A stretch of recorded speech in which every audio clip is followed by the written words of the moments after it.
On pouvait toujours imaginer que cette maladie allait se comporter différemment, mais en réalité elle se comporte comme toutes les autres. Vous voyez, ça c'est une projection qui est faite par les gens de Singapour sur l'évolution en France, qui prédit avec justesse ou non, mais enfin les prédictions c'est toujours, la limite c'est toujours un peu difficile à déterminer, que dans le mois de mai ceci devrait s'arrêter.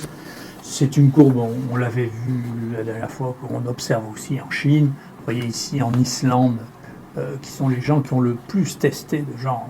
La proportion de la population la plus testée au monde, c'est l'Islande. Et cette forme en forme de cloche aussi. Voilà.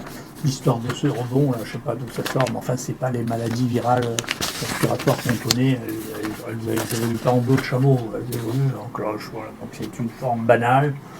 Encore une fois, l'avenir est toujours imprévisible, mais globalement, ça ressemble à une forme banale et on voit qu'on s'approche de la fin de la situation. Augmente beaucoup au-dessus de 1, reconfinement, Olivier Véran.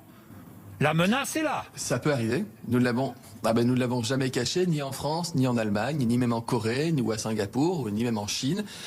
Si le virus devait reprendre sa course folle avec une absence de contrôle et des risques pour la santé des Français, nous serions amenés à prendre à nouveau des mesures de confinement territorialisées, différenciées, comme nous l'avons fait initialement, voire plus importantes si jamais la population était en danger. Aujourd'hui, les conditions sont réunies qui nous permettent de lever progressivement le confinement généralisé, mais nous faisons très attention. Je crois que ce message, il a été entendu par les Français. En tout cas, nous le répétons inlassablement, semaine après semaine.